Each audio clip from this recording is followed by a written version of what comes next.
Hey everybody, sorry for the missed schedule there. OWASP is actually tonight, so please stick around if you want to attend this session.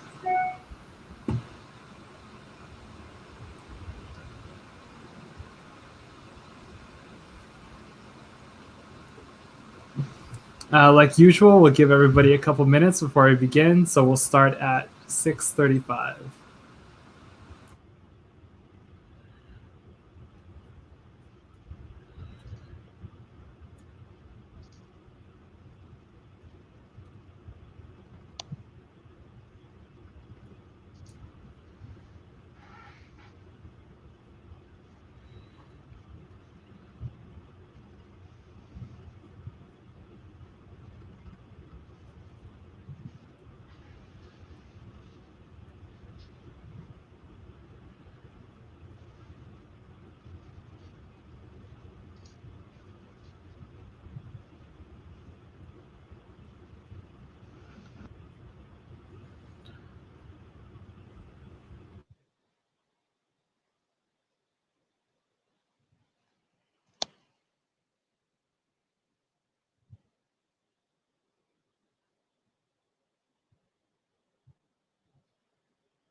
All right, everybody, it's 6:35, and so we'll get started here. Welcome to OWASP's Toronto chapter.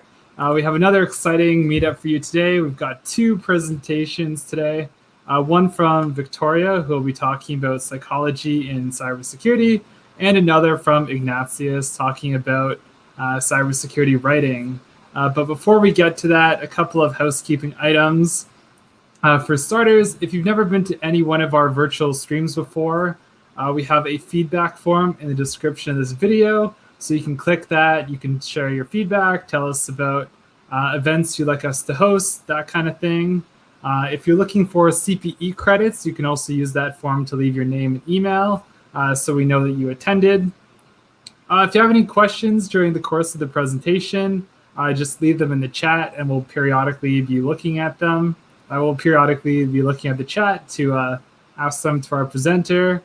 And if you're hiring or looking for work, please advertise that in the chat now. Our next event will be hosted next month as normal, so just follow our usual channels to hear about that. And that's it from me. Ignatius, the floor is yours. Thank you, Adam. Hi, everyone. How are you? I'm going to be talking about... first of all, I should probably stream my screen here. Hold on. Okay.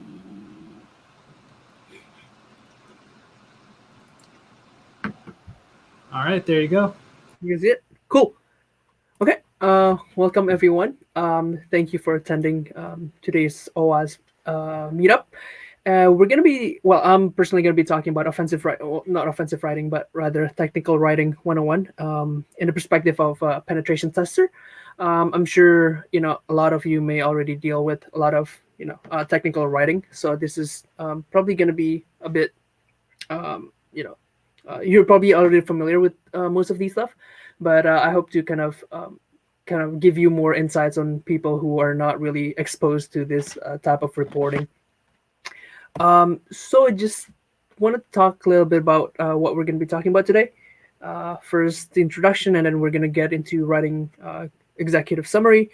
I'm going to be going through it briefly in terms of executive summary, and we're going to dive deep down on the detailed observations. And then we're also going to be talking about, appropriate amount of report QA, how much QA is too much, really. And lastly, we're going to be talking about report delivery to clients. Just a quick introduction. My name is Ignatius, and I'm currently working as a penetration tester at KPMG. I'm going through my second year now, and I'm also a part-time lecturer at Seneca College, where I am teaching ethical hacking and vulnerability management as well there for a certification program that they have.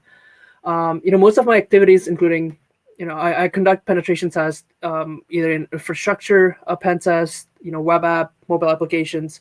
I've also been involved myself in incident response engagements and cyber maturity assessment engagements, and most of these engagements, what they have in common is of course reporting. So a good chunk of it is actually writing reports. And today we're going to be talking about specifically for penetration test reports.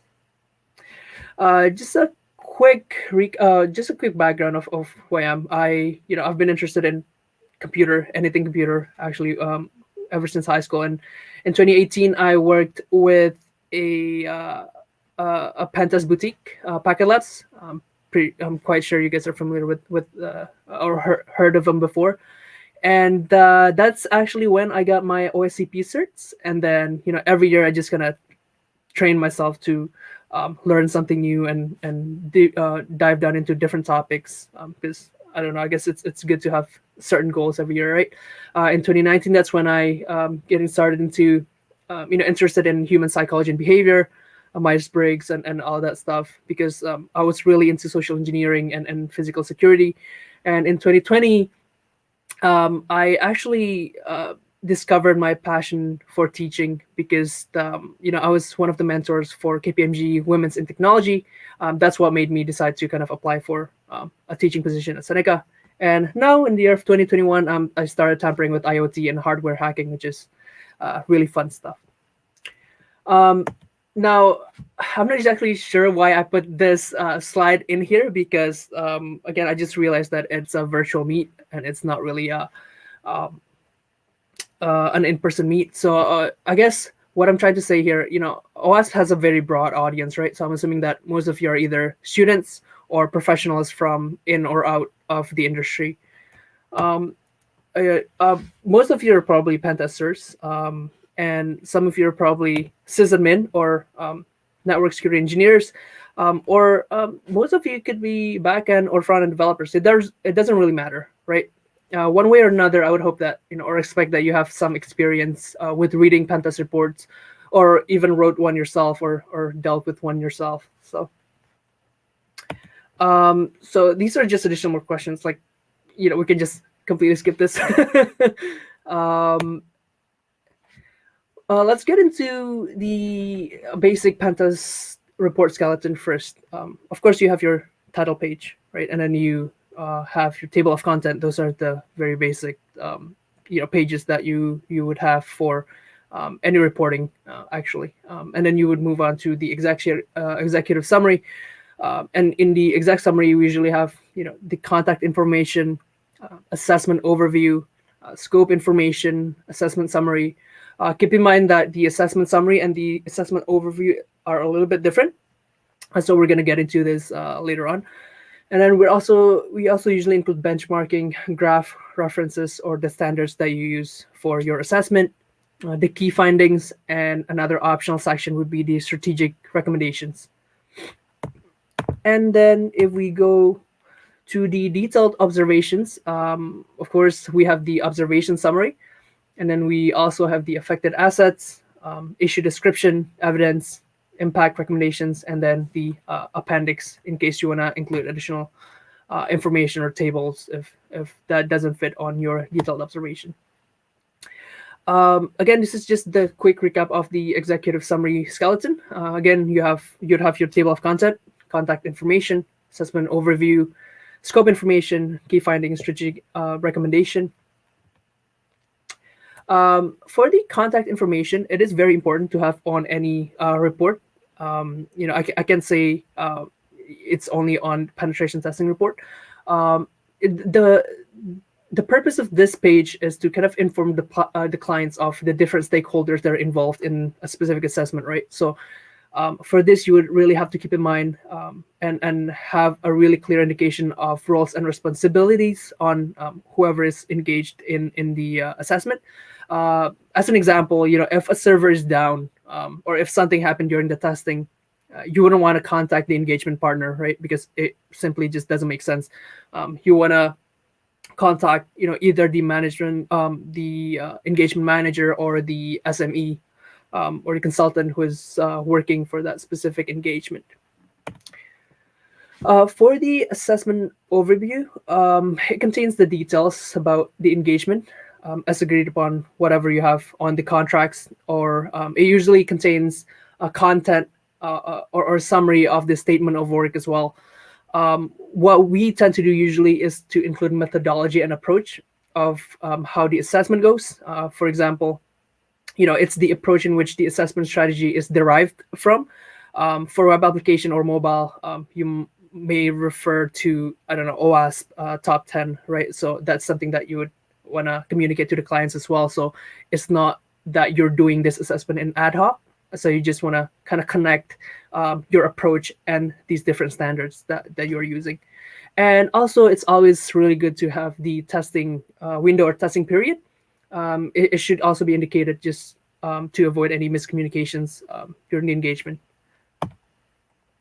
Scoping information. Scoping information is really important. I would say it's part of the more important sections in the report. It is really important to kind of summarize the agreed upon scope of testing to avoid, scoping issues or objections in the future.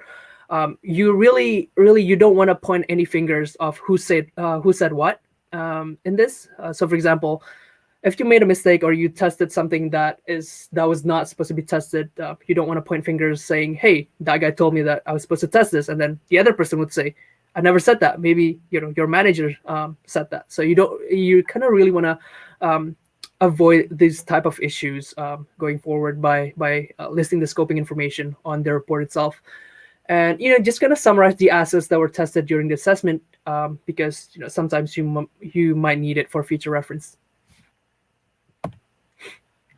Now let's talk about the assessment summary. I'm not sure if the picture is too small there. I hope you guys can see it, but essentially it summarizes the observations that have been identified during the assessment at a very high level, though.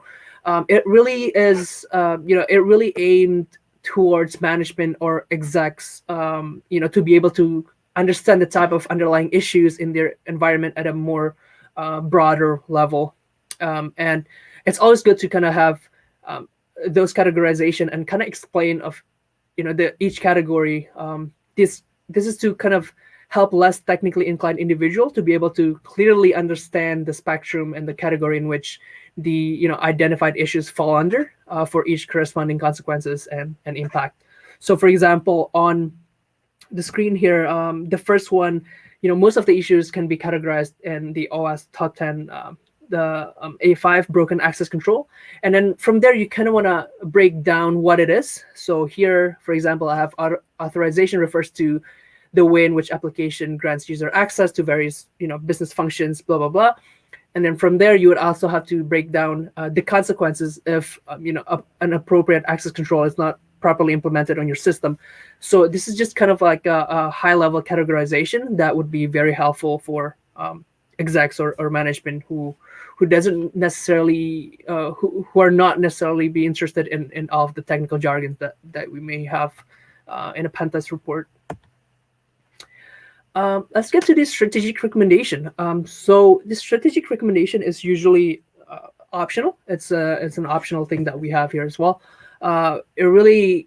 It should be included as a part of executive summary at a very high level. It should summarize the overarching recommendation, and again, it's usually aimed towards management and executives. It should really be written to cover the overarching mitigation strategy without the need of all the technical words that someone would be turned off and whenever they read it, right?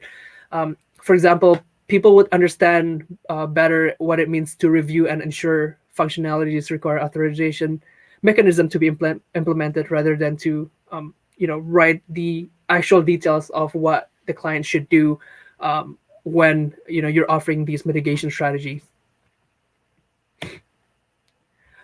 Let's get to the detailed observations. Again, just to kind of recall, the skeleton for detailed observation section usually consists of the different subdivisions. So the first one would be the observation summary, and then you would move on to the detailed observations. We're going to be talking about good and bad titles, the affected assets, risk rating, description examples, impact recommendations, and the appendix. Let's talk about the observation summary first. The observation summary should really provide a really short and brief description of the findings without really getting into too much technical details. The application, for example, if you can see on my example here, I have the redacted. It just stands for an application, really. So if we see here, an observation summary should really answers the what, how, and the impact or implication of each vulnerabilities that have been identified. This is just to kind of convey that message, like, hey, this issue exists, and these are the consequences. Just to kind of get that point across to management and executives, because being someone who are in the higher ranks, for example, management, or if you're an exec, you may not necessarily be interested in all the technical details on how that issues or that vulnerabilities were identified or how it can be exploited. So for my example here, the application was found to be accessible by specific user, which again, if we go back, it answers the what, which is the first point, and then forceful browsing, that answers the how, and then it was possible for specific users to view and download sensitive information, covers the consequence or the impact of the identified weakness on the system. Let's get on to titles. Titles must be clear and concise. And if you look at this example that I have, network time protocol mode 6 scanner, it really doesn't convey a message of how this could be a vulnerability or what the concern is of using this mode 6 scanner. So this is really not an effective way to kind of title your finding, right? It provides no context. It really seems more like a statement rather than an informational thing that you want to convey something, and it really doesn't kind of lead the readers to kind of think, so what, right? So what if network NTP mode 6 scanner is enabled? Really, it's not really a good title to have. So if I were to rewrite this, right, you want to kind of categorize this into a specific, what the weakness really is, right? So with some research, of course, NTP mode 6 scanner, may be vulnerable to packet amplification attack, which could be leveraged by the attackers to perform denial of service. So that should be clearly stated on the title. So here I have put denial of service via NTP mode 6 scanner, right? The weakness is caused by the misconfiguration of NTP mode 6, and the impact is, the impact to availability, which again stated by denial of service on the the title here. Title should be really clear and concise, and be able to convey that message without really having to read the detailed observations. Now let's talk about the affected assets and risk rating. So affected assets must be presented in a way that it is very easy to comprehend by the readers. Of course, if you have a web application assessment or pen test report, you would have to write the full URL or the affected URI along with the port number. Let's say they're hosting their specific website on specific ports, then it's always good to have that stated there as well.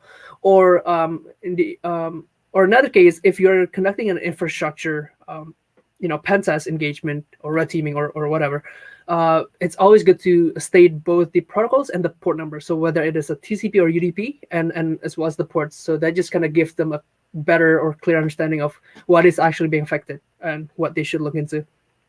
In terms of risk rating, again, for those of you who are pen testers, really, you may already know that the risk rating are not meant to be the same between clients across different industries, even though the vulnerabilities are the same, right? Because different clients are serving their customers in different industries, and each vulnerability, even though they're the same, it really depends on the architecture of the environment.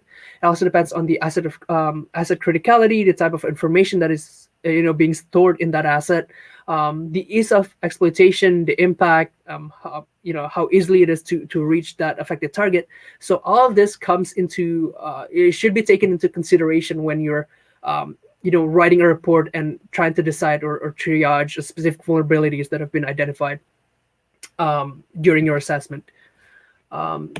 So another thing about risk that I do want to talk about is the difference between inherent risk and residual risk. So you should also keep this in mind when you're writing a report, right? So inherent risk is, of course, the risk that's imposed by a vulnerability or specific configuration that you have identified during the course of the assessment.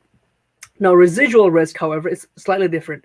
It is, as the name suggests, it is the remaining risk after the inherent risk has been mitigated, and really you need to keep in mind of the different controls. For example, if you're testing a web application, for specific cases, clients might turn off their WAF, which is their web application firewall, just for the testing, right? So all that needs to be taken into consideration of the testing and should be noted as well on the report.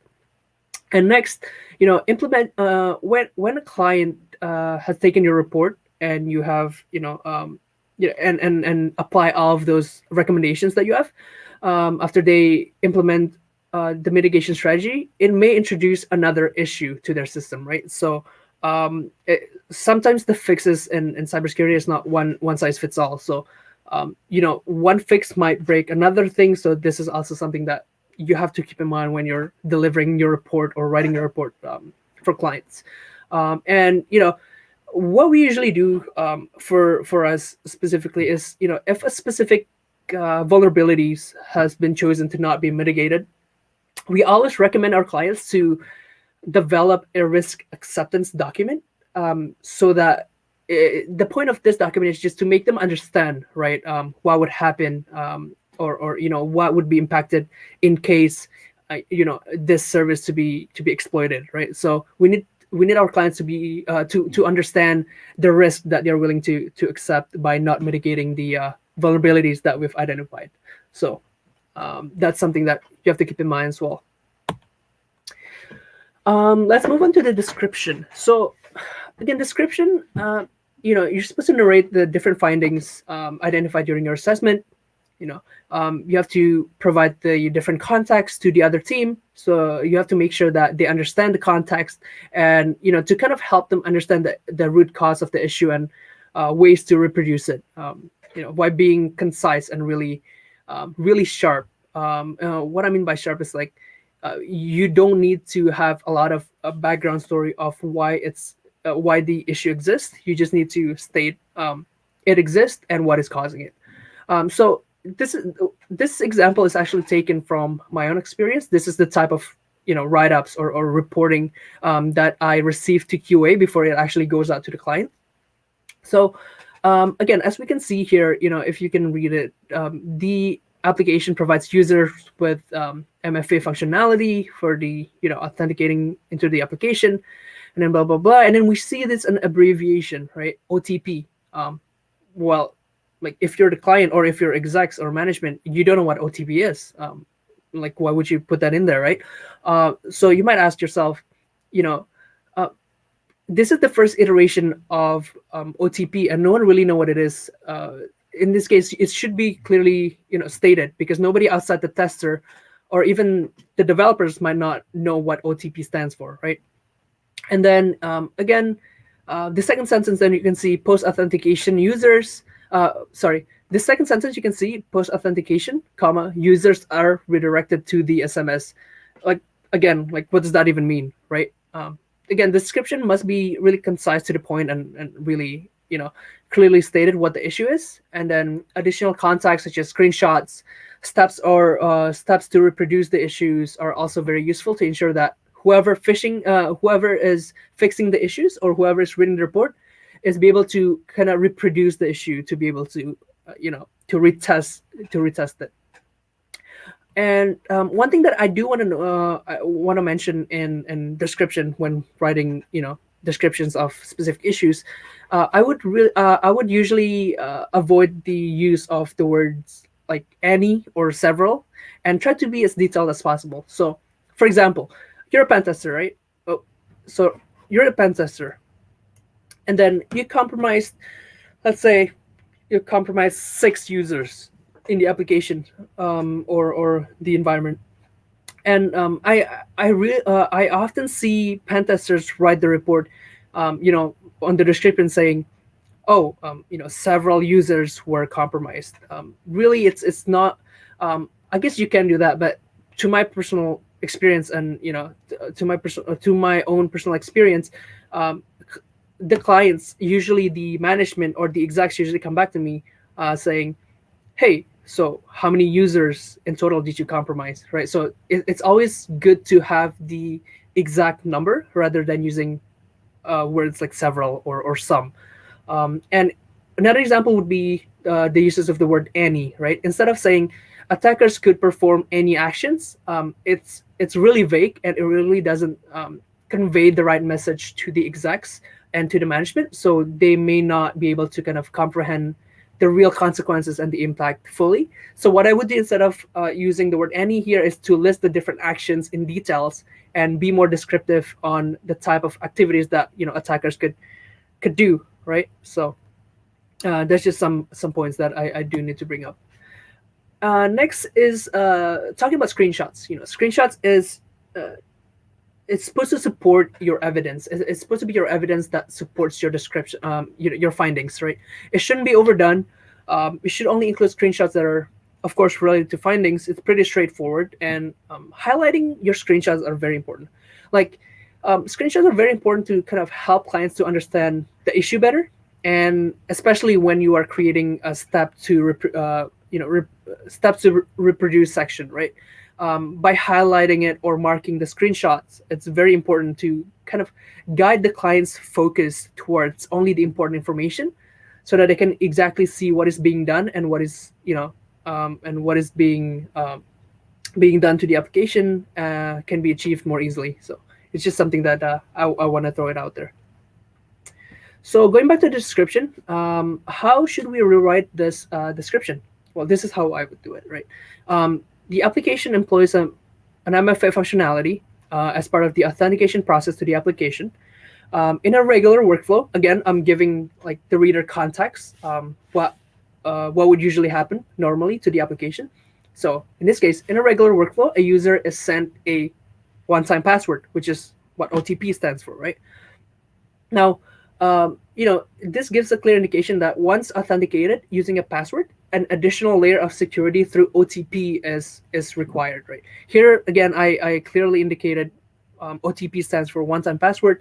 And the issue is here is also clearly stated. On the last sentence, you can see it was possible for this functionality to be bypassed. So anyone who would read who would read this report would understand what the issue is, what is causing it, and what is kind of the real underlying consequences, which is the OTP functionality being bypassed. Now let's get to the impact section. So impact should really convey the possible implication and consequences of the vulnerability that you have identified. Right? It should be done effectively without This is the word that I usually use to kind of train people. You don't need to fearmonger when you are delivering your reports, right? For example, attacker will gain unauthorized access, or attackers are going to. These type of words are commonly, should be avoided. You might want to use something like may or might or could. And another point I do want to put in there is, the difference between may and might. It's really my own personal preference, but for me, to me, may is the connotation for may is it's like something that is likely to happen, whereas when you use might, it's indicating that something is less likely to happen. So it really based on your own preference, right? So on here we have an implication and impact section that is written before the QA process. Again, the context is missing, right? We don't know what the condition is, and then we don't really know what the consequences are. And then again, I see unnecessary wordings that may confuse the readers. On the first sentence, you can see an attacker may try to gain unauthorized access on behalf of any other legitimate user. Like, what is that? Is that any other? It's not really necessary and can be really written differently, so that we don't waste, I guess, white space in a way. Again, the implication and impact section here needs some serious sentence restructuring. So if I were to rewrite it, right, I have to start it off by, if something is not appropriately configured or implemented, it may be possible for attackers to, or it's more likely, or has a higher chance for that weakness to be exploited by the attackers, right? Attackers might be able to perform additional actions, the different things that can be done as an attacker once access is established, pretty much. This is because, you notice that I put 3 different examples of, what might happen once the attacker gain initial foothold. This is because in pentest engagements, it's usually, it's usually restricted to time and the duration, whereas attackers with an ample amount of time would be able to kind of leverage this to further their attacks. So what we tend to do is we ideally should list a few possibilities of things that that could be done by the attackers. So that's just something that my own personal preference, what I would do in a report, just to kind of again convey that implications to the execs and the management if they do need to know what it is. Now let's talk about recommendations. Here you can see it just jumps right to it, right? I'm just going to read it out to you here. It is recommended to implement client-side and server-side validation for OTP and restrict the disclosure of OTP in HTTP response. It's very messy. The sentences are very messy, and you can see that the disclaimer is missing. Working as a pentester or in the consultancy business, it's really important for us not to be, I guess, liable, right? You always want to have a disclaimer that says, hey, the changes implemented to mitigate these issues should first be tested in a QA or a pre-prod environment, right? Because in case something breaks, you don't want that happening and in your production environment. So in a report we always put this because we want to reiterate to the client and put emphasis in terms of you really should do these recommendations on a QA environment, right? Not on the production environment. And then in terms of abbreviations, Again, here I'm not gonna touch into the abbreviation again because it was first specified in the previous section. So after the first iteration of any abbreviation, you don't really need to kind of re-explain to them to the client what it is again. So you can simply just put OTP here, which is what I've decided to ignore. And and your recommendations, even though your suggestions may be correct, it's always good to have additional information to help the clients understand the issue better and what's causing these issues. And that's why it's very important to kind of provide different links from trusted vendors, essentially. So if we were to rewrite this, right, I put a quick disclaimer there. It can be anything in terms of disclaimer. Like you can create your own. It's really be creative and go wild. So here I decided to put, please note that changes implemented to mitigate this issue should be tested in a pre-production environment. And here under recommendation, I again reiterate what the situation is and what it could lead to in terms of consequences, just briefly, and then the recommendations that you want to put in there. And if you see at the very bottom there, I always include the following URLs contain additional information, in which I will usually include the different URLs from different trusted vendors, right? Speaking of links and URLs, that's also one thing that I do want to kind of bring up as well, right? You have to make sure that the links that you've provided to the clients are coming from trusted sources. You don't want to include, even though it may be correct, I'm not disregarding any other individuals who write blogs here, but I'm just saying that in a more business or client environment, you want to provide them with, with legitimate sources, right? You want to have some sources from, for example, OWASP, the OWASP website, or Microsoft documentation, or, Firefox website. There's a bunch of different, trusted vendor URLs they can use to kind of provide additional information to the clients without actually having to kind of pick and choose different blogs or articles that are being written by specific individuals. Let's talk about how much report QA is too much. Well, QA is enough whenever you think your report is deemed sufficient, right? Just make sure that your report provides the appropriate content and the context is clearly stated on the report. Providing enough details for recommendations and steps to reproduce, so that your clients wouldn't have to go back and forth and keep asking you questions and specific things. It's always good to kind of address that once on the report, so they'll be able to reproduce the issues and apply the appropriate mitigation method.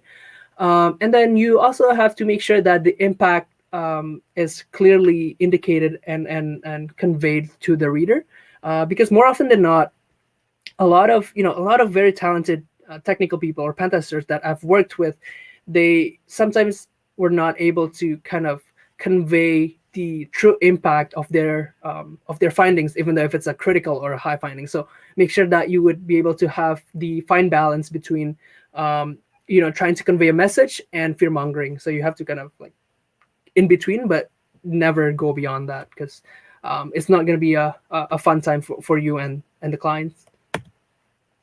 Delivery approach. This is one of the most important things when you are working as a penetration tester. Really, you have to bring this report up to your client with the highest level of empathy, right? You have to try to put yourself in their shoes.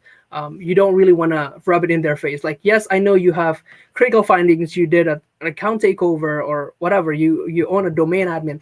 But then again, you don't really want to kind of brag about it, right? You have to, the blue team is your team too. That's how I like to think of it. And don't be an a-hole when you kind of deliver your report, right? You want to educate them. You want to inform them and ensure that the blue team, the client team, also understands the implications, the recommendations, and this is a learning opportunity for you as well to kind of teach them how the vulnerabilities work and how it can be reproduced, right? So with that said, I'm just gonna recap all the key takeaways that we've talked about so far. First, use safer words. May or could instead of will or going to, especially when communicating your impact or consequences, because again, you don't want to fearmonger the clients because it's just going to drive them away. Be more specific when you're writing a specific, POs, proof of concept or description of an issue. Don't use any or several. You have to be concise to kind of push that numbers. If you own like 300 users, you want to put that, kind of say like, hey, this is the severity of this finding, right? You have to mitigate it appropriately. Whereas if you put several users, they just think like, oh, okay, they're probably going to get 2 users, right? Instead of 50 or 300. In terms of recommendations, it has to be written in detail. You should never tell them exactly what to do, because again, speaking from the liability perspective, you don't want to be liable for things that you told them to do and then it ended up breaking. So you have to be really careful instead of recommendation, and disclaimer is very important as well. Using the appropriate sources when referencing specific mitigation strategy is also very important. You don't want to, pick and choose from different blogs or articles that are written by individuals. Again, I'm not discrediting those individuals. They might be very right. It's just like in a more business or consultancy business, there's a lot of politics and business going on. So you really want to stick into, specific trusted vendors URLs. Again, the screenshot should be clearly narrated and should be marked if necessary. You can't just put a bunch of screenshots that is somehow related to the finding, but not really explaining what they are, because that's just going to add some confusions. And then my biggest tips for red teamers or pen testers is, delivering reports, you have to have this high level of empathy. Don't kind of rub it in their face. Whereas blue team, sometimes it's very nerve-wracking when you're put on the spot, with your managers or with the execs, and you make all these mistakes. Try not to be, I guess, offended. There's a good balance there. So try to take the red teams or the pen tester suggestions and the findings with, open mind and open arms, and just kind of learn from each other. That's exactly how we should, proceed with the InfoSec industry. And just in case you're wondering why I have a bunch of parrots and fish and all different pictures like that, it's because a shout out to Pavan. I asked for his help to kind of review my my slides, and he found that a significant lack of cat memes. And then again, later on, he suggested that I should kind of put parrots or, to be different. So I did that. Thank you.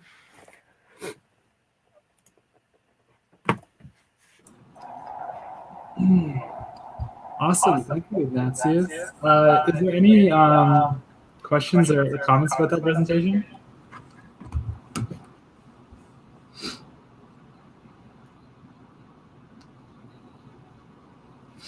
I've got one for you. Like one of the issues that I find with a lot of interns or new people to consulting is they don't really have a lot of practice doing this. So what would you say is like a good way to like hone these skills to get them better? Right. So first, what I would do is to read a bunch of previous reports that have gone out to clients. So that's personally how I learned. So I learned just to kind of, how to word things differently, how to kind of phrase different findings differently. And from there, you would be able to kind of, once you get the chance to actually write your own report, you can kind of implement those techniques that you've learned from the previous report to your own report. And from there, it's always very helpful when you have a supervisor or rather your manager who's really has a really good experience in reporting and delivering to clients. It's really good to have really good mentors in terms of writing, and then they would be able to kind of tell you, hey, this would be better if this was written this way, and this should be better if this was formatted this way. So it's really a combination of your persistence in terms of reading different reports that have gone out to clients, and also with good mentor, you'll be able to learn that fairly quickly. Yeah, I totally agree. Pavan mentored me as well, so yeah. But okay, it looks like we have a comment from the. Sorry, from the audience here. So outside of the main pen test report, how many pages would you recommend the executive summary to be? That's a really good question. It's really good balance, right? So you don't really want to provide them with 10 pages of executive summary. Executive summary is meant to be pretty much summarizes what you've done across the in the duration of the assessment, and you want to target this specifically to management and executives, which are typically people who don't really have time to kind of go through a 80 pages report, right? So it's something anywhere between 6 to 10 maybe. I wouldn't say more. Even 6 to 10 sometimes is a little bit too much depending on how big your engagement is. So you just have to find a good balance, right? And from my personal opinion, our reports are usually 1 or 1.5 page at the very max for each section of the Pentaskeleton in the presented in the presentation earlier. So yeah, anywhere between like half a page to 1.5 should be sufficient for each section, but I wouldn't put more than that. Okay. Did that answer your question, Vimbala?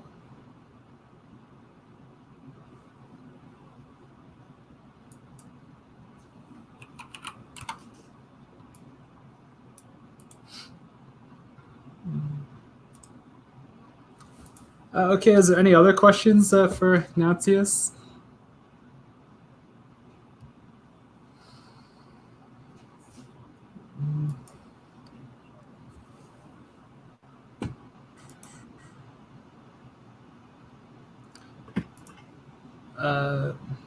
All right, we have another question here. Should the executive summary carry screenshots? I wouldn't. I personally wouldn't put screenshots on on executive summaries. Diagrams and graphs, those are very good to kind of convey the overall the overarching results of the assessment itself, but I wouldn't put specific screenshots regarding to any findings on the exec summary. But yes, graphs and diagrams are definitely recommended, and tables as well, to kind of instead of writing 50 paragraphs about specific scope, you can just concise that into 1 page, 1 table type of thing. So it's just kind of easier to read for the executives. Okay. Hey, it's Yukfei here. I also have a question. What are your thoughts on having a narrative in a pentest report, and where should that go? You think narrative in terms of findings narrative, or just the assessment in general?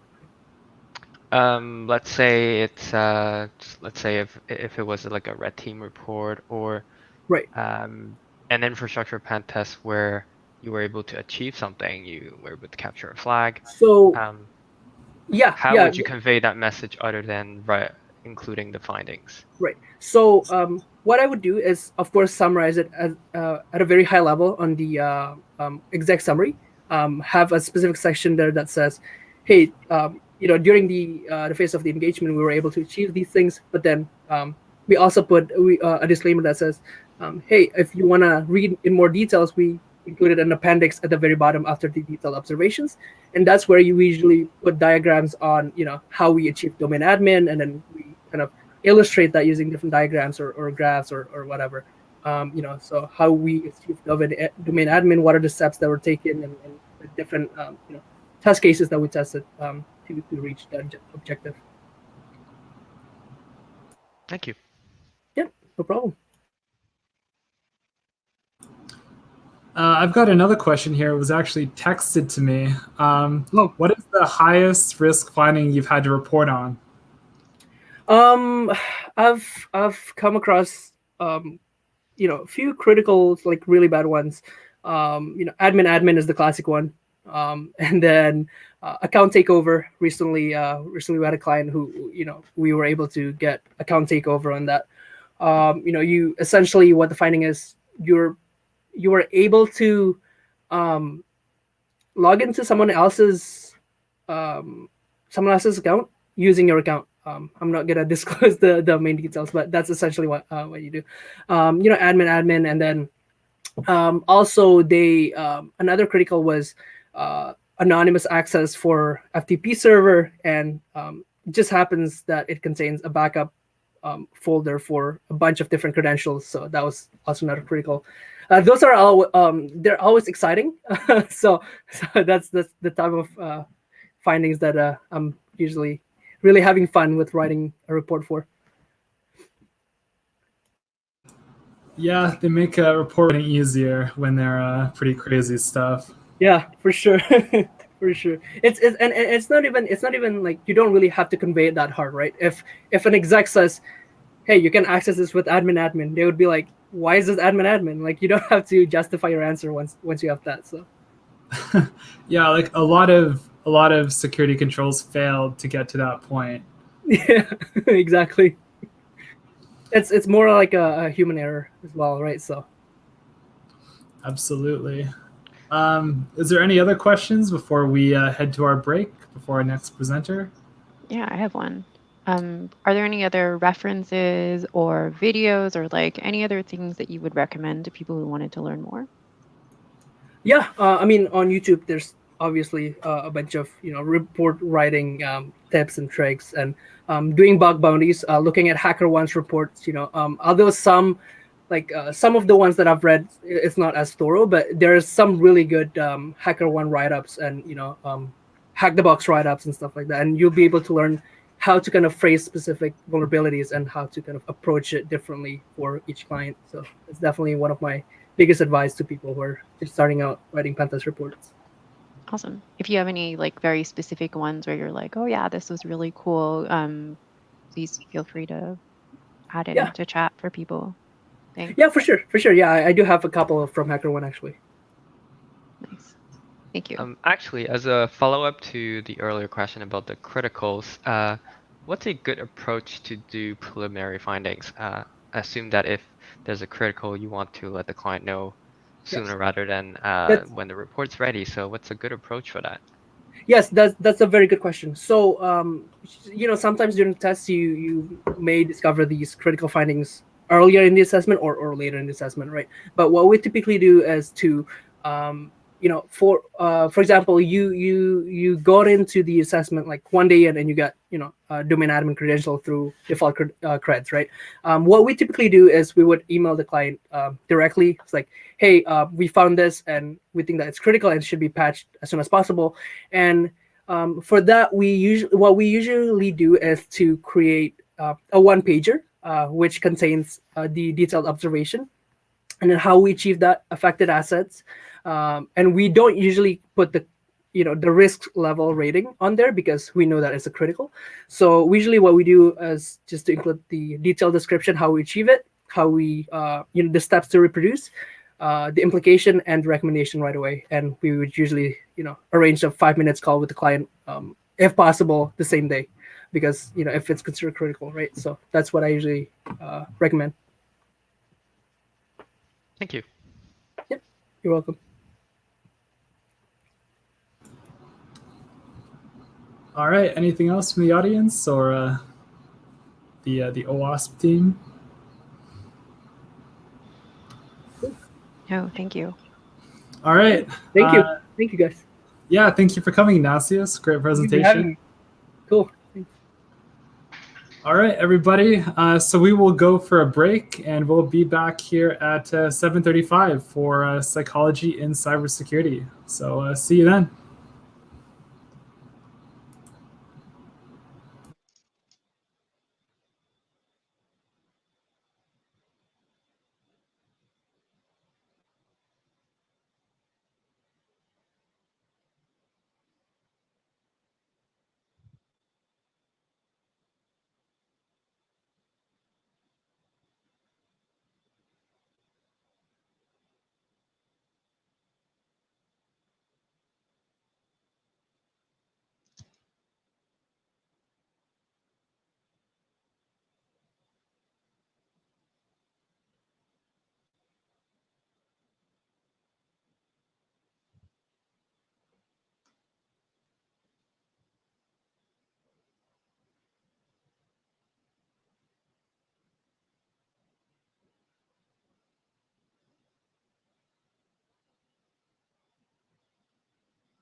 OWASP is a nonprofit that stands for the Open Web Application Security Project. OWASP is a community of developers, technologists, and evangelists improving the security of software through tools and resources. OWASP has 100 plus active projects, and new project applications are submitted weekly. Projects are open source and are built by our community of volunteers, people just like you. Community and networking. There are hundreds of local chapters worldwide and thousands of members. Meetings are free and open to everyone. They include training, talks, and networking opportunities. Education and training. OWASP hosts many events each year. They are a great way to improve your skills, build your professional network, and learn about new trends in the industry. One of the many ways you can get involved is to become a member. The membership benefits include discounts for events and trainings, your own OWASP email address and Google Workspace access, a vote in our OWASP Global Board elections.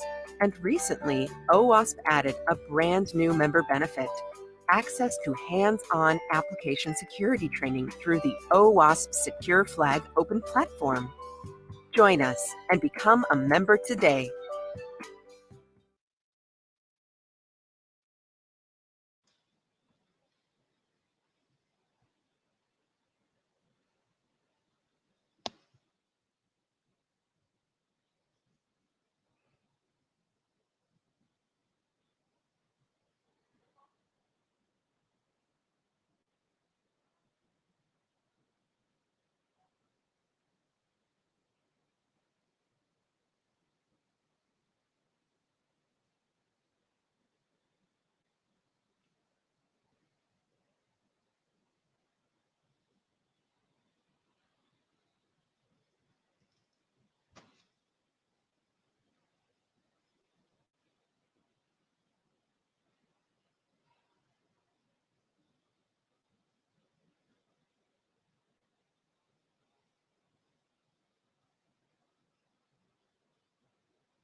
OWASP is a nonprofit that stands for the Open Web Application Security Project.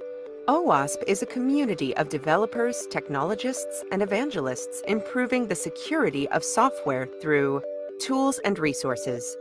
OWASP has 100 plus active projects, and new project applications are submitted weekly. Projects are open source and are built by our community of volunteers, people just like you. Community and networking. There are hundreds of local chapters worldwide and thousands of members. Meetings are free and open to everyone. They include training, talks, and networking opportunities. Education and training. OWASP hosts many events each year. They are a great way to improve your skills, build your professional network, and learn about new trends in the industry. One of the many ways you can get involved is to become a member.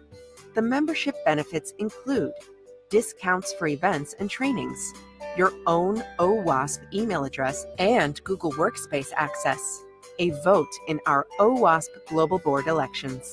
And recently, OWASP added a brand new member benefit, access to hands-on application security training through the OWASP Secure Flag Open Platform. Join us and become a member today.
OWASP.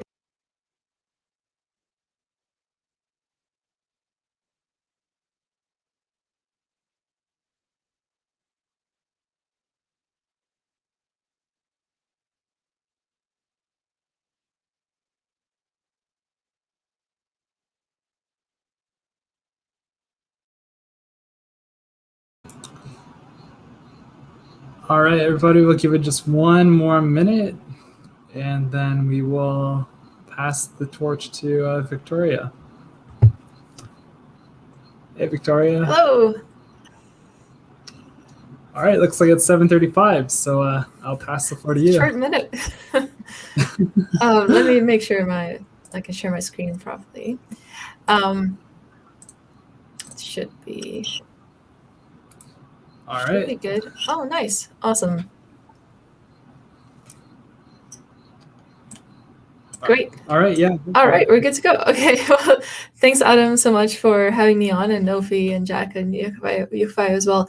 I'm a long-time listener, first-time speaker, so I'm very excited to have this opportunity to be on to speak on the OWASP chapter platform.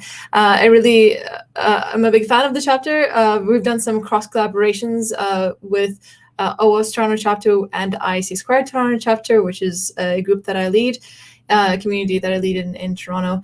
And so I'm very, very excited to be here. So happy St. Patrick's Day. We were asked to wear green, so we delivered. Thank you. It feels very festive to be in theme.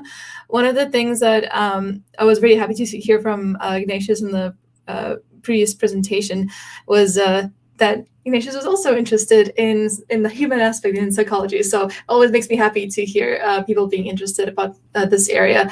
Definitely an area that is not as researched as the rest in cybersecurity. I mean, cybersecurity as a field is new and in its own right. So let's get started. But before I get started, of course, we have a mandatory disclaimer. I am here representing only myself and my own views and knowledge and understanding. I don't represent any of my organizations or employers or anyone else except for me. It's just me and my opinions. All right, just to be clear. A very, very important point to note. So we'll start. I'll start with a little bit about myself, but before I do that, I just wanted to say that I'm going to be talking about some psychology concepts, but in no way, shape, or form are you required to be a psychology major to attend this talk. I will definitely be discussing this psychology in terms of cybersecurity, and it's very much a primer. It's a very short. I think I have about 20 minutes of content, definitely leaving a lot of room for questions and comments. So please put your comments in the comment section at any time, and then I'll try and also pause in between and make sure that there aren't any questions or anything in the comment section. So the field of psychology, it's 700 years old, whereas cybersecurity is several decades old, and it's evolving every day. So the one constant that we are dealing with every day is the human aspect. So and that's because people haven't changed very much in the past 1,000 years. So that's why I'm presenting this to us today, because of course it's relevant to everyone. We deal with people all the time. And I'll be walking through some concepts with you. So a tiny bit about myself. I'm by no means an expert in psychology. I am a student of it. I am a student in Ryerson, the Certificate of Psychology, and that is where I draw a lot of my content from as well. I am in my day job, I guess, if you can call it that. I'm a senior information security consultant at a financial institution. I work in incident management, so cybersecurity, incident response, and governance. In not my day job, I am leading the IC2 Toronto chapter as its president. We have over 1,700 members across the GTA, and it's a completely open group, by the way. So please do drop by our events. I advertise them heavily on my LinkedIn, so please do follow me for that. But the chapter itself has a lot of social media presence. So if you just Google us, you'll be able to find us on your favorite social media platform. I'm also a founder of Cyber Toronto Conference. It's an annual virtual conference that is community-based. So, for example, last year we did have a section with OWASP, Toronto chapter, and we had a couple of other community organizations on there as well. So it's very much a volunteer-driven, community-driven cybersecurity conference, free and open and for all and virtual. I'm also on a part-time basis, an instructor in cybersecurity at York University in their certificate. And I won't talk too much about the rest of my background. I just want to say that I come from a business background. I pursued accounting in my previous life before I made a transition to cybersecurity. And even back then, I was very much interested in the human aspect of business. And that field in business is called organizational behavior. And when we talk in cybersecurity about the human elements, we talk a lot about social engineering and the human element and human-centric security and the rest of it. And when I started studying cybersecurity, I was interested in that aspect above all else. So for technology in general, it's a constant battle to stay ahead of how the evolution of technology, and it just seems that we're battling new types of attacks every day. And as technology evolves, advances, but the one constant that we see over the decades or the years is that the one constant is still people. So the human element remains constant throughout all this change and advancement in technology. So we'll talk today a lot about social engineering, and especially through the eyes of psychology and how we can interpret or apply concepts of psychology to social engineering. And I believe that if we understand psychology more and we seek to understand ourselves more as humans, we will be better equipped to defend ourselves as well. So social engineering, what is it? So to quote Christopher Hannige's book title, it is the art of human hacking. So essentially it's leveraging the human weakness to get what the attacker wants, be it personal information or getting access to a corporate system. So according to the 2020 Verizon Data Breach Investigations Report, phishing remains the top threat action in breaches, and financially motivated social engineering continues to increase year over year. And on top of that, the social element is one of the top actions in the beginning and the middle of incidents, which demonstrates that it is a significant factor in getting in and staying in a system in an incident. And so it's a big problem for cybersecurity, and that's why I'm very interested in it. A lot of people are very interested in this, and unfortunately, at this moment in time, it's largely unresearched, at least in academia. So there's lots of opportunities, at least, to dive deeper into specific topics between and in the intersection or the interdisciplinary area of psychology and cybersecurity. So that makes me very, very interested in the field. Very exciting field to be looking into for sure. So I'm gonna keep looking at the comments, by the way. So please do put your questions in there, and I'll try and answer them throughout this presentation. So the human factor. If you're working in industry, you probably have heard before that we talk about the human factor as the weakest link in cybersecurity, and that if only we could remove the user from the system, we would be able to make it more secure. And I just wanted to point out that when we're talking about the human factor, we're really talking about ourselves. I really want to join a few others in the industry to dispel the negativity and blame around the human element, and instead just seek to understand it. It's one of my that's one of my goals as a psychology student as well. So psychology. Here's the definition: psychology. Scientific is the scientific study of the mind, brain, and behavior. What I'm going to focus on today is the behavior part. So why do we do what we do? But what I'm not going to be focusing on as to why attackers attack, because potatoes are good at potatoes, and this is one of my favorite comics of all time. It's so cute. So what I'm not going to be focusing on is the motivation behind social engineering attacks. I'm more focused on the defense side, so on the blue team side, not the red team side, like what was discussed earlier today. So attacks will happen, and we're not so worried about their motivations. We're more focusing on understanding how we can defend against them instead. So psychology is a broad field. There's lots and lots of areas of study. It's a very old field. There's lots of different areas of study. There's the one that I'm focusing on today is the cognitive area, or cognitive psychology. This is so when I first started studying psychology, this was an area I was first and foremost interested in. So how do we process information, and how does it influence the way that we may react to something? So if you think about someone throwing a ball at your head, the way that you react to that is very different than how you react to sitting down and trying to solve a complex math problem. So that is so that those are very quite different. So this is that area of cognitive psychology, my favorite area. So, and now one of my favorite theories that I want to briefly touch on is the dual systems theory that's within cognitive psychology. It's such a neat and concise way of explaining the two different types of reactions that I mentioned, looking through a math problem versus reacting to something hurtling at your face. So this theory is also called the dual system, or dual process account as well. So let's talk about system one. System one is basically instinct. So if you see a snake, you run. It's relatively low effort, and it's largely subconscious. System two, on the other hand, is more deliberate. So like solving a math problem or playing chess. So you take the effort to determine the next move on the board.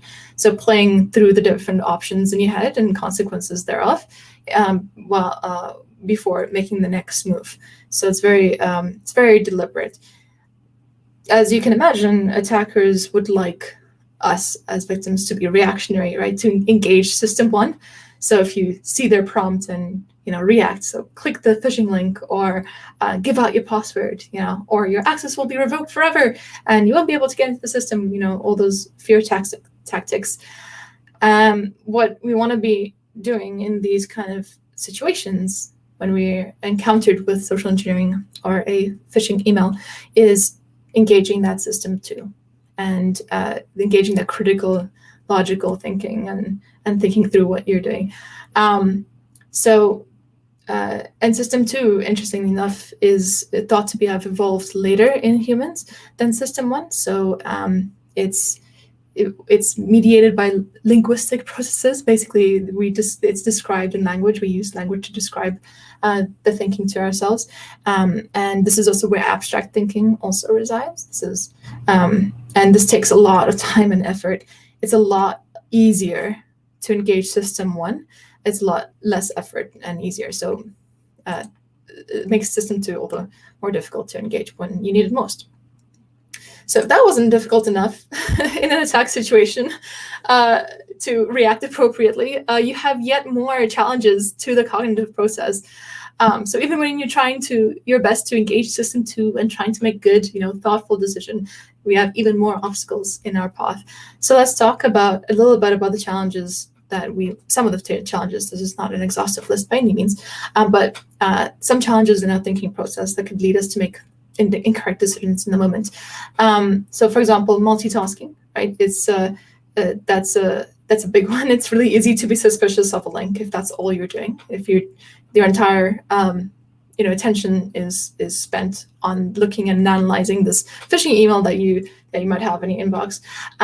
It's a lot easier if it's the only thing you're focusing on. But if you're working on something else, so if you're working on a urgent report, and at the same time you're fielding questions from a coworker in like a chat pops up and you're trying to help them out, and then there's someone running around in your background and asking you questions at home, that's not as easy to sit down and evaluate that phishing email and see it for what it is.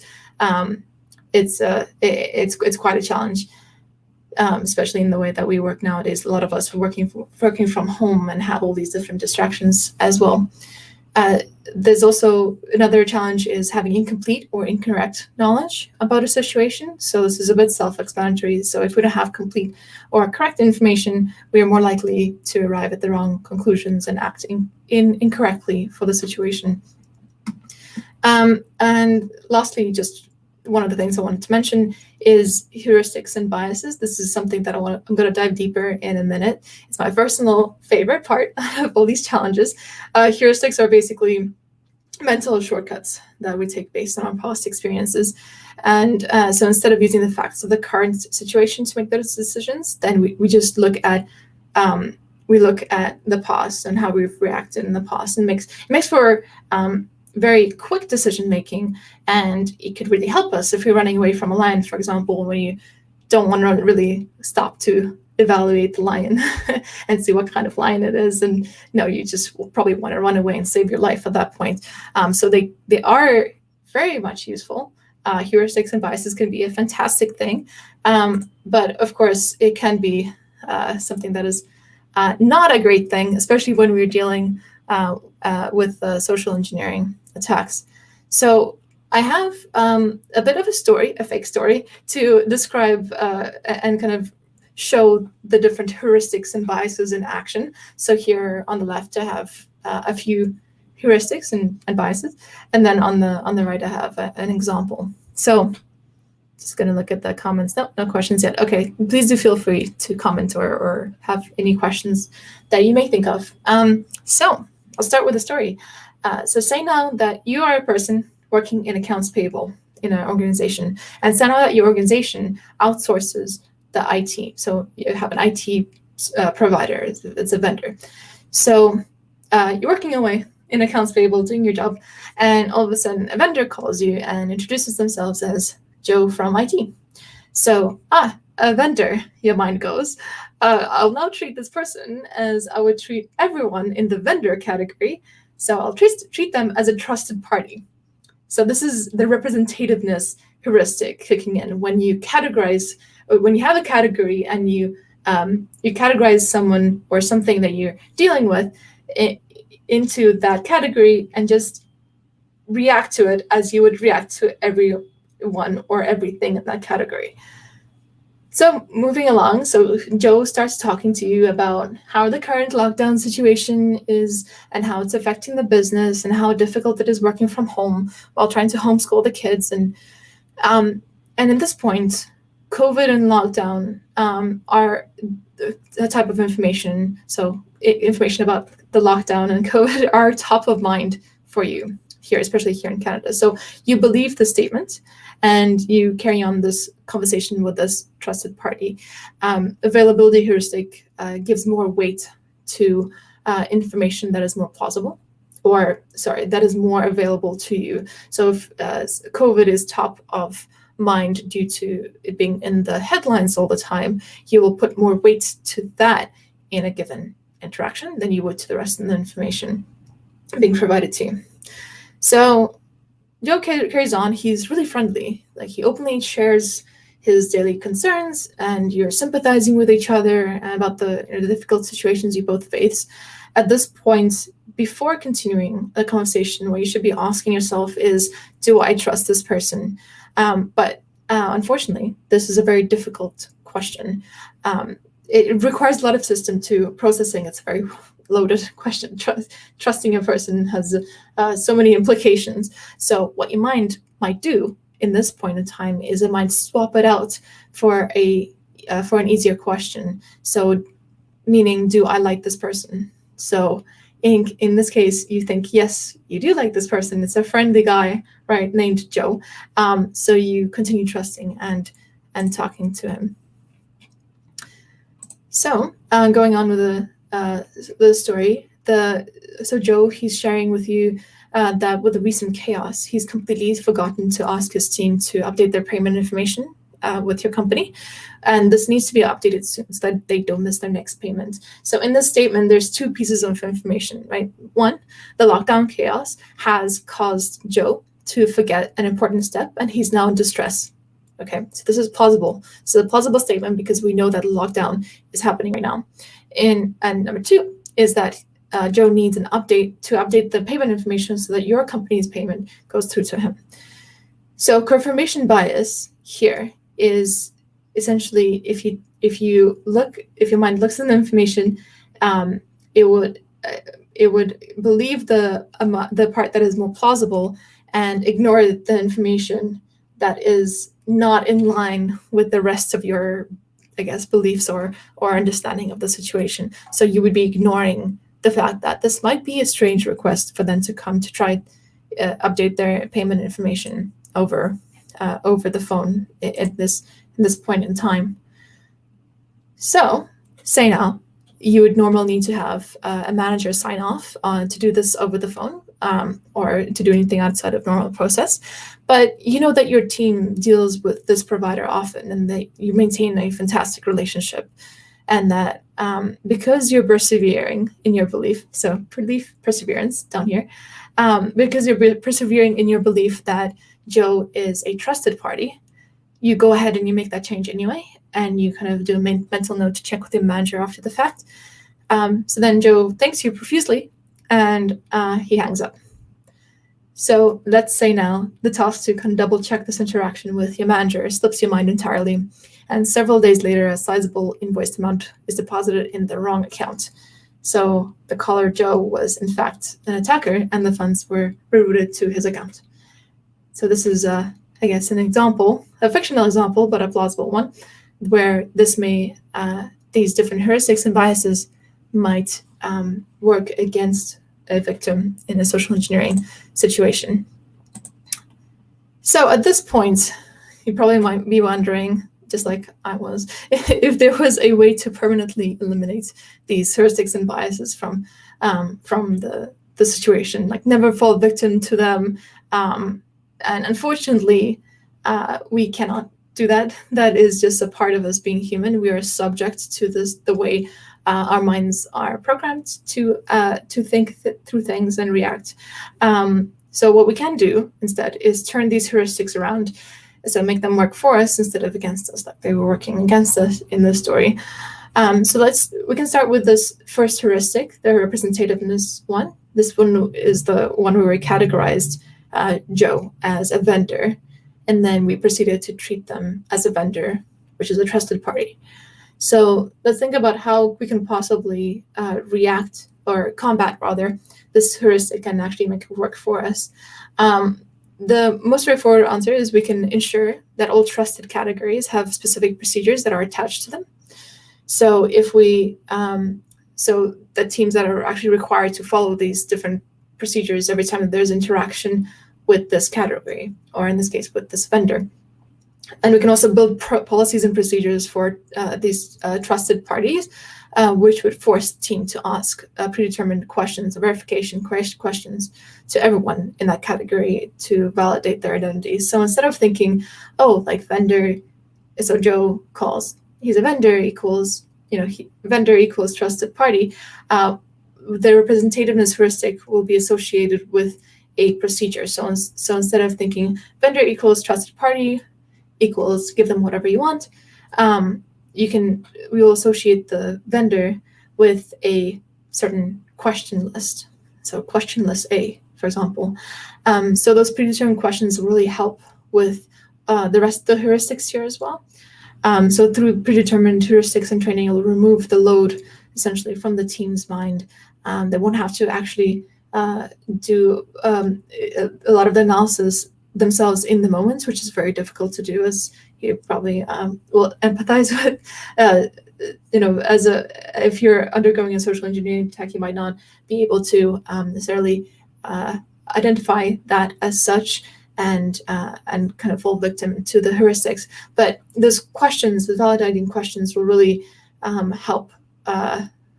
Essentially, for example, it will stop you from the instinct or the temptation to question swap because the questions are already provided for you, and that way you'll be able to ask the proper question and also continually mindfully validate the information during the course of the interaction. So if we can prepare as much as possible up front, this will be a very helpful thing.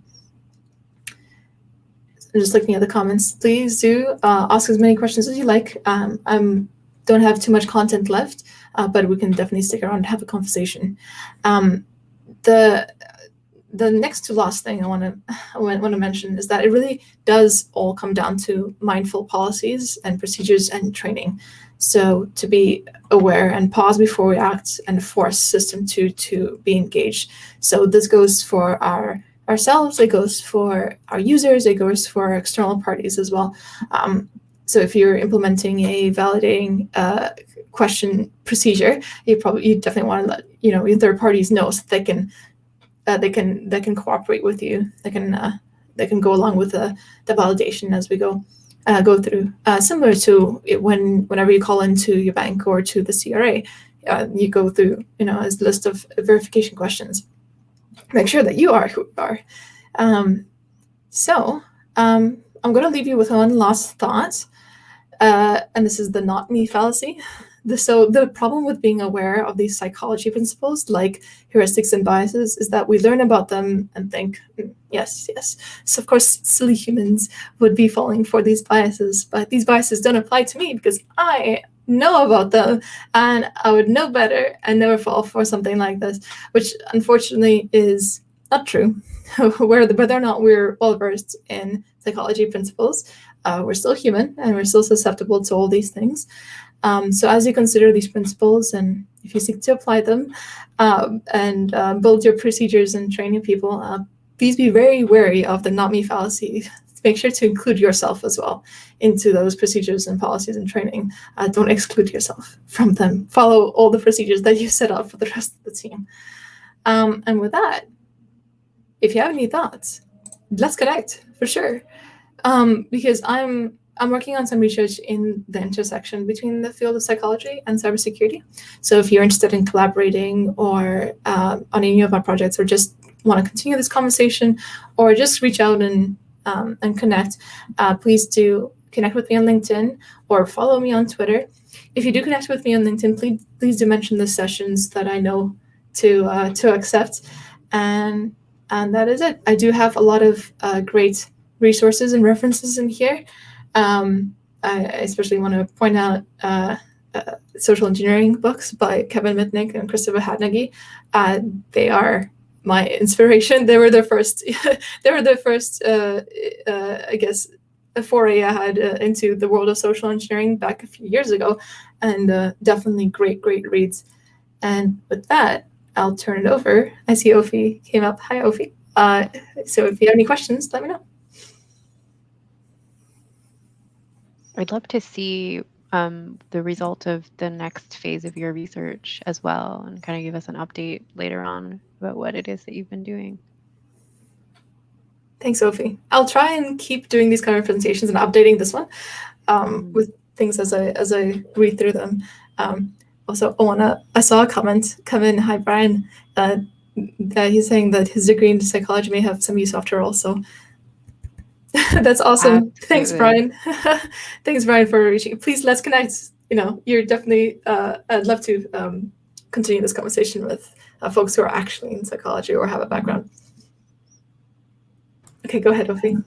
No, I was agreeing with that comment. The degree in psychology, especially with, I would say, how difficult different technology groups tend to have, like the conflicts that they have in just agreeing on priorities and what's important and how like frequency they're going to do certain things. So, like all of that, conflict and learning how to manage people through both the hindbrain and the thinking brain, absolutely needed communication skills. It all goes back to communication skills, doesn't it? Hey, Ignatius, I don't know if you're still around. It all goes back to that. If you can't communicate your thoughts, we can't do much. But those are the most difficult ones, skills to perfect, is the soft skills. Anyway, that's a bit of a tangent, but it's very important in this field, especially. Absolutely. So one question that I have is, I'm sure you've done the corporate training as well, and it doesn't really focus on like our own cognitive biases and our own thinking. It's really just look for spelling mistakes or do you think it would be beneficial to train your average person about their own cognitive issues, or do you think that would kind of overwhelm them? So I think that we don't necessarily have to teach psychology to everyone.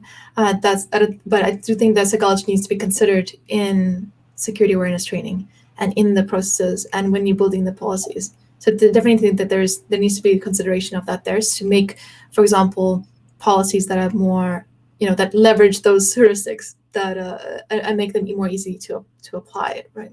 I think there's definitely a lot of room there. I would love to incorporate psychology training into the security awareness training itself, but I think it's a lot very useful in the background. Yeah. Hey, Victoria, I do have a question actually. In terms of you mentioned a little bit about psychology training and security awareness training. How are you going to enforce that? Because even now, security awareness training, people are, for example, we're trained to kind of ask people who are entering their offices, but they really don't feel that confident in doing so and challenging, authorities or asking people coming in, like, what are your, advice for those people if you are ever to kind of implement psychology into this type of trainings? Ooh, now we're venturing into social psychology, which is a whole field by itself, about how we interact with each other and how do we think about ourselves in the context of the society or the people around us. Because the whole being self-aware or self-conscious, and anyway, it's a whole big thing. So yes, long story short, yes, there's a lot of application there. I will try and do more specific things. I know we focus on cognitive psychology here. Maybe I'll have a social psychology one later. All fields that I'm very interested in, and by no means an expert in. I'm an amateur, but I love how there's so many applications in cybersecurity. So anyway, I didn't actually answer your question about how to train people to be to challenge authority. And I think it comes back to incentives as well, making sure that your incentives in the organization are aligned to your policies. So, for example, if here's a bad situation is if someone in a higher level, so senior, a few levels higher than you, is trying to get into the office, doesn't have their key, and then you do the normal thing of questioning them and then making sure that someone else validates their identity before you let them in, and then they retaliate against you, or they reprimand you. That is the worst case scenario. that is terrible. So we really need the leaders as well to know not to challenge the policies or think that the policies don't apply to them. They're not me heuristic. It's very important that incentives are aligned and that the leaders are also rewarding this kind of behavior instead of reprimanding it. Anyway, speaking from a specific example in my mind, but yeah, it's important. It's important. Thanks. Thank you. There is a question in the chat. If the employer discourages pen testing from outside and installs an outgoing SSL rewriter that stifles networking, will my bypassing it constitute a breach of trust? Not exactly sure how that is related, but might have an answer anyway. I will rather defer to the rest of the speakers here. In terms of, I have thoughts, but I'd rather someone else start the conversation off. Yeah, absolutely. Generally, from outside. Sorry, go ahead, Ignatius. No, I was sorry. I was just trying to understand the question better. So from outside installs outgoing SSL rewriter. So essentially, the employer is actively trying to avoid having secure practices. Cybersecurity, they're anti-cybersecurity. I don't know. And then you try to improve it. I don't know. It depends on the organization, right? If I was a small company, I used to work for a small company myself. You have to have buy-in from the owners and senior management, whoever they may be, to run any sort of cybersecurity things, right? It is all about building that relationship and that trust before breaking things, right? I don't know. I'll let all of you join in. Yeah. I think that question has two parts. There's discouraging pen testing, and then also installs an outgoing SSL rewriter. I don't know what to say about discouraging pen testing, but if you're bypassing that and you have any kind of acceptable use policy of your company's IT resources, you may be in breach of that. So I'd encourage you to maybe check that and talk to your manager. And you really Yeah, kind of that's have all to it is. look at your written policies as well, right? Because sometimes verbal policy wouldn't necessarily be enough to kind of go ahead and stop doing what you're doing, kind of. So you kind of have to refer back to those written policies as well. Yeah, you're almost positive that you're breaking an acceptable use policy. So these are one of those things where you bang your head against the wall quite a bit trying to get people to understand the consequence of what they're doing. But in the meantime, it is illegal, so don't do it. Like the bypassing portion, unless something is really dire and you're in a whistleblower situation, I would suggest you go through, regular means of harassing people to try to get them to understand that they're stopping you guys from doing something useful in terms of security. But yeah, don't bypass. Always mention to people that the business consequences of the thing that they're doing that prevents you from doing your job or prevents you guys from doing other things.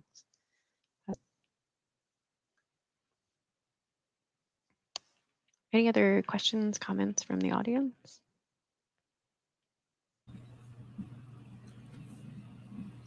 We can definitely have a whole entire session about relationship building, getting buy-in, and I guess stories from real life about all the above. It's sometimes very difficult to see to convince non-cybersecurity people of the cybersecurity point of view. And I definitely have felt that struggle in the past. Agreed. But we can talk about that later. I feel like that would be a really great like recurring panel. Yes. Ovi, maybe you guys would like to come to one of my panels and I can have a session together. It's like a mini podcasting for InfoSec related stuff, you know? Yeah, Yes. seriously. Oh, we'll put that on the list of things to discuss for sure. All right. Any other comments or questions from the audience? You can always message me for sure. And follow me on Twitter. Woo! Yeah, and there's an ISC squared Slack too, correct? Yes, there's a Slack. We have a Slack. We have a LinkedIn group. We have a LinkedIn page. We have an Instagram. We have a Twitter. I think I'm missing one. We have a website. Alrighty. We're almost everywhere. We're not on Snapchat or Facebook. So please follow us at IAC2 Toronto. Okay. Well, do you want to close up then? Jack. Or yeah, I can do that. Yeah, so thank you, Victoria and Ignatius, for your presentations, and thank you everybody for coming. We just have some last minute housekeeping stuff before we close out. When I mentioned job applications earlier or positions, somebody reached out to me, and I totally forgot to mention this earlier, but there's two positions that a member of the OWASP Toronto team wanted me to give a shout out for. And they're both development positions. So if you're a developer and you're looking for a job, definitely reach out for that. But anyway, thank you everybody for coming out to our OWASP Toronto meetup. Don't forget the feedback form. Please leave your thoughts and name and email if you're looking for CVE credits. And a big thank you to our sponsors. They are HP, Checkmark, Security Compass, Sonatype, Security Innovation, Amazon, and Shopify. Take care, everybody. Have a good St. Patrick's Day, and we'll see you next month. Have a good one. Thank you, Ignatius and Victoria. Thank you so much for having us. Thank you. Thank you for having